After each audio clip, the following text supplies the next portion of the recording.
پھر اگلی جاب کیسے ملی؟ پھر اگلی جاب میم 4-5 ماہ بعد تقریباً جا کے پھر مجھے جاب ملی جناح ہاسپٹل میں، ڈاکٹرز کیفیٹیریا میں. اچھا وہاں پہ بھی جاب کی ہے؟ جی الحمدللہ. واہ. اور بڑی ریسپیکٹ ملی میم سارے ڈاکٹرز کے ساتھ سلام دعا اچھی ہو گئی ہوگی. جی اب بھی مجھے جانتے ہیں اور اب بھی جب بھی کہیں ملے تو مجھے پہچان لیتے ہیں، شازیہ تو ادھر تھی. تو یہاں پر اب کہاں رہتی ہیں؟ کسی ہاسٹل میں رہتی ہیں؟ جی کہاں رہتی ہیں؟ ہاسٹل میں رہتی. ہاسٹل میں رہتی ہیں. ابھی جاب لیس ہیں آپ؟ جی میم. اچھا تو کیا کرنا چاہتی ہیں؟ کس قسم کی جاب ڈھونڈ رہی ہیں؟ کچھ بتائیں تاکہ کوئی ادارے اگر آپ کی مدد کر سکے تو میں ساتھ اپیل کروں گی. آپ نے پیٹرول پمپ پہ بھی جاب کی ہوئی ہے نا؟ جی میم پیٹرول پمپ پہ. ہاں. اس کے علاوہ میں نے ٹیمیز پہ ایمپوریم میں وہاں پہ بھی میں نے کی ہوئی ہے. میری بات سنیں بڑی اسٹرانگ ہیں اور میں ان کو لیڈی نہیں کہوں گی کیونکہ موسٹلی جو لیڈیز ہیں وہ اتنی اسٹرانگ نہیں ہوتی. آج بھی ہمارے معاشرے میں عورتوں کو اتنا اسٹرانگ نہ تو کوئی گھر سے سپورٹ ملتی ہے. کہتے تو ہیں لفظی ہم باتیں تو بہت کرتے ہیں مگر ہم ابھی بھی آج بھی اپنی عورت کو کمزور بنا کے خود رکھتے ہیں. نہ تو گھر والوں کی طرف سے اتنی سپورٹ ملتی ہے اور نہ ہی پھر شادی کے بعد عورت کو مار دیا جاتا ہے. عورت کا نہ تو پہلے اپنا کوئی گھر ہوتا ہے، ٹھیک ہے، اس کے بعد شادی کر کے جاتی ہے تو پھر شادی کے بعد بھی اس کا کوئی اپنا گھر نہیں ہوتا، اور شادی سے اگر اس کی طلاق ہو جائے تو اس کے بعد تو بالکل بے گھر ہو جاتی ہے. میں آپ سب سے ریکویسٹ بھی کرنا چاہوں گی اسٹوری کو سننے کے بعد کہ اپنی بیٹی کو زیور اور پیسہ مت دیں کہ کل کو کوئی بیچ دے یا اس کو مارے پیٹے تو اسے چھین کے لے جائے یا چوری کر لے. اپنی بیٹی کو آپ بھلے اپنے بیٹے کو مگر کچھ نہ دیں، بیٹی کو ایک گھر دے دیں، بیٹی کو ایک چھت دے دیں کیونکہ بیٹی کے پاس گھر نہیں ہوتا نا، اور جب طلاق ہو جاتی ہے تو بیٹی بالکل بے گھر ہو جاتی ہے، روڈ پہ آ جاتی ہے.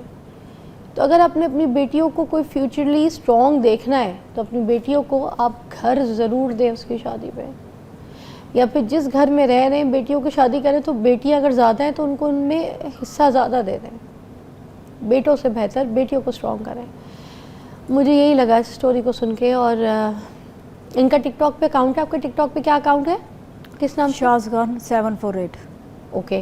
اس اکاؤنٹ پہ اگر کوئی میسج کر کے ان کو کوئی جاب دینا چاہتا ہے تو پلیز اگر آپ کو لگتا ہے کہ ان کے حساب کی کوئی جاب ہے، ایماندار اور محنتی ہیں، تو پلیز ان کو جاب ضرور دیجیے گا.